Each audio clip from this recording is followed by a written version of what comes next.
The idea of intelligent life on other planets has inspired creative minds of the world for countless generations, and will undoubtedly inspire many more to come. While some write stories of aliens that wish to exterminate or devour humans, others have taken a lighter note, and written comedic extraterrestrial aliens who are meant to make us laugh rather than inspire fear.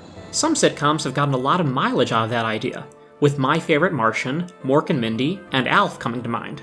In 1996, 2 sitcoms about aliens living on Earth premiered. Third Rock from the Sun had a group of aliens posing as a human family and studying the lifestyles of Earthlings, often finding themselves going native and becoming obsessed with the mannerisms of the creatures they were observing. The show was a hit and ran for 6 seasons. The other show was not as lucky, but it's perfect for this channel because it's 2 things: obscure and Muppet-related. Today we're looking back on Aliens in the Family. Hey, Clifford, I know what TGIF stands for. Two Gonzos is phantasmagorical. You think that's fantastic? Oracle. Yeah, whatever. Just wait till you see the premiere of Aliens in the Family. You see, half of this family is from another planet. What's so strange about that? Sounds perfectly normal to me. Let's watch, shall we? The show was created by Andy and Susan Borowitz, who had previously created the still-beloved Fresh Prince of Bel-Air, a fish-out-of-water comedy about street-smart Will Smith trying to fit in with high society. Aliens in the Family, like Fresh Prince and Third Rock, had elements of the fish-out-of-water story, with aliens adapting to Earth. Unlike Third Rock, where the aliens had to keep their true identity secret, Aliens in the Family showed us a world where the aliens were generally accepted by everyone. The show was produced by Brian Henson, along with the Borowitzes, and utilized costumes from Jim Henson's Creature Shop, which were impressive as always. The premise, as shown in the animated opening sequence, was that all-around average single-father Doug Brody, played by John Bedford Lloyd, was abducted one day by alien scientist Cookie, played by Margaret Trigg, who is also a single mother. The two are instantly smitten with each other, and in typical sitcom fashion, I can see why he's into her, not quite as sure why she's into him. They get married and live together in suburbia, where they share lots of sci-fi hijinks. The 2 human kids are Heather and Adam, played by Paige Tiffany and Chris Marquette. Heather's your average sitcom teenage girl obsessed with her image, and often bemoaning her weird new siblings. Adam, meanwhile, adapts a bit better to having aliens in the family. Oh, is that why it's called that? Why am I just figuring that out now? That's embarrassing. Of the aliens, first we have Spit, with his face and voice performed by Joey Mazzarino, and his body performed by Michelin Sisti. Spit loves to be gross, especially because it gets a rise out of Heather. There are some fun gross-out gags involving his exposed brain and other bits of body horror. Although I can't find the episode, I remember a scene where he hiccups and his head expands to an enormous size for one brief second. Next is Sneezy, with her face and voice performed by Alice Deneen, and her body performed by Michael Gilden. She takes after her mother and aspires to be a scientist, often tinkering in her garage lab and creating strange creatures with Adam's help. Her creations include a giant frog and a group of sentient candies. Finally, we have Bobot, with David Rudman performing his voice and body, and John Kennedy performing his face. The puppets in the show are reminiscent of the ones used in the Henson Dinosaur series, which ended 2 years prior. Bobot was clearly meant to be the next Baby Sinclair, the most popular character on that show, who had a talking doll made of him and an unforgettable theme song. However, while it was very easy to compare him to Baby then, now that Family Guy exists, I'm realizing that he has a lot more in common with Stewie Griffin. Both of them are infants who are hyper-intelligent and more than a little sinister, but still act on their childish whims and have poor impulse control. Also, there's Bobot's nanny, Sally, played by Julie Dredston. She's the punching bag of the show, and is pretty much there for Bobot to torture. Not that she doesn't bring some of it onto herself. One episode had her condescendingly try to teach Bobot the alphabet, despite his not only perfect grasp of English, but also every other language known to man. I have read Tolstoy in Russian. I have cackled at jokes in Hittite glyphs. I have decoded Stonehenge. It is a recipe for toast. Aliens in the Family premiered on March 15th, 1996, as part of ABC's TGIF lineup. Another Henson show, Muppets Tonight, had premiered as part of the lineup the previous week.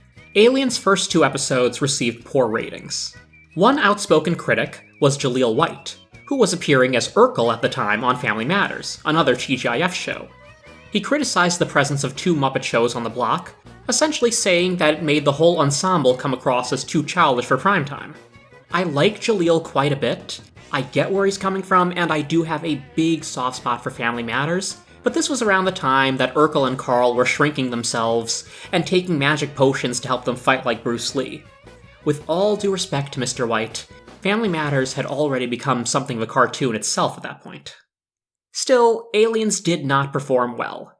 After the second episode aired that March, there was a brief hiatus. In July 1996, the remaining episodes aired on Saturday mornings. This led to a few strange moments for kids watching because although the characters and scenarios did appear to be child-friendly at a glance, they were still created with an intended primetime audience. Thus, there were some jokes that would definitely raise a few eyebrows.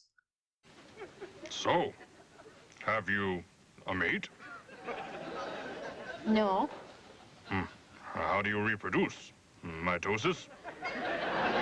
Maybe I do and maybe I don't. I really don't think it's any of your business. Your evasiveness is highly arousing. Illuminating television. In total, only 8 episodes of Aliens in the Family were ever produced.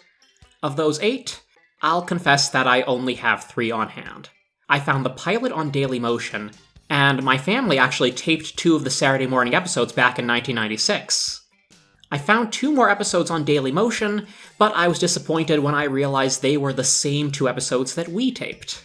There has never been an official release of the series, and I found a bootleg copy of the show on a DVD site, but I'd rather not shell out $30 for the remaining 5 episodes, when I believe I can fairly judge the show based on the 3 episodes I have, and my personal memories. I really hope this doesn't destroy what little credibility I have with you, my beloved viewers. The episodes generally had 2 to 4 plot lines following the different family members through their day-to-day life. One episode, for example, had an A plot, with Cookie being able to become friends with Doug's boss's wife, because she had previously abducted her and experimented on her, so she knew the wife better than she knew herself. The B plot had Sneezy and Adam genetically modify a group of gumdrop-looking candies called the Yuckles. The C plot had Sally teaching Bobo the alphabet and getting violently thwarted at every turn, and the D plot had Heather slowly turn into an alien after Spit contaminated her hairbrush. My favorite episode of the bunch was called Respect Your Elders, and its plot was generally more focused. One thing I neglected to mention earlier is that Bobo is slated to be the eventual ruler of the universe, which raises some interesting questions.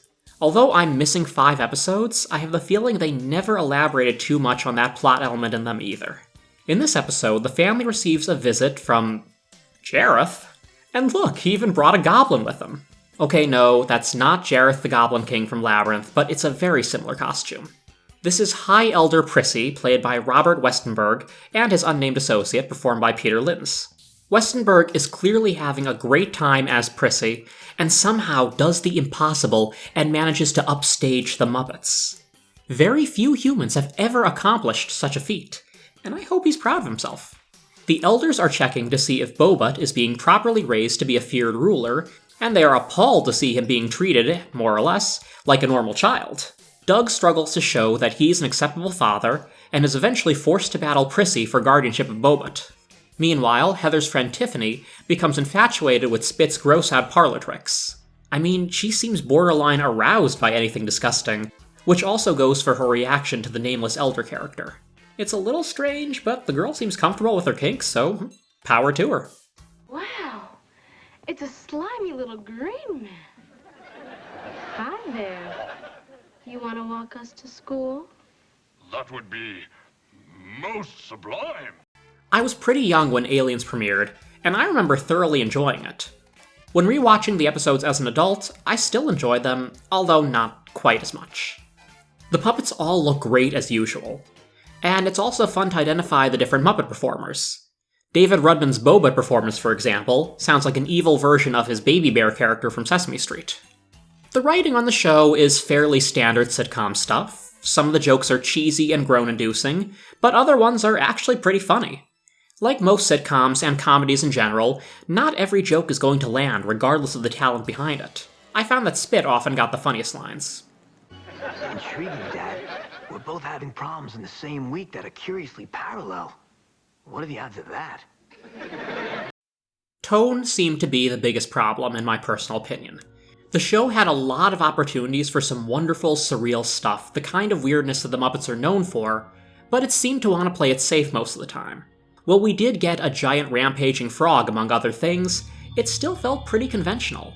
Rather than have the tried-and-true sitcom formulas work alongside the off-the-wall wackiness of alien characters, it felt more like the show couldn't really pick an identity it was comfortable with. Of course, some of the problems it faced could also be chalked up to the growing pains that every show goes through in its first season. To compare it to Dinosaurs again, that show had a rather rough first season itself. It only consisted of 5 episodes, and while they were technically competent with great costume and set design, it lacked the biting social commentary and hilarious comedy that it went on to develop. It was the second season where the show was able to find its voice. The same thing can be said of non-Henson shows as well. The first season of The Simpsons, for example, was passable, but it could not compare to what followed. It's Always Sunny in Philadelphia and Parks and Recreation are similar cases. But Aliens in the Family never got the chance to have a second season and mature, so to speak. And that's a shame because I think there was real potential for a fun show. As we get near the end of this brief retrospective, I must ask you all a question that's been bugging me since I started rewatching this show for my video. I distinctly remember as a kid seeing a doll of Spit in a store somewhere around the time the show was airing. I've looked on eBay, Google, and MuppetWiki, but I cannot find any evidence that this doll ever existed outside of that one memory. This means that 3 things could have happened. 1. I could just be mistaken and I never saw the doll. 2. The doll does exist, but it's rare enough that there's no record of it online. Or 3. One day in the mid-90s, I briefly wandered into a parallel dimension where Aliens in the Family was successful enough to warrant merchandise. I think all 3 scenarios are equally likely. Has anyone else seen this doll, or dolls of the other characters? The final episode of Aliens in the Family aired on August 31st, 1996. Muppets Tonight would stick around until its last episode aired on February 8th, 1998, ending the Henson run on TGIF. Aliens will ultimately be a footnote in Muppet history, but it's an amusing footnote that's still worth a watch.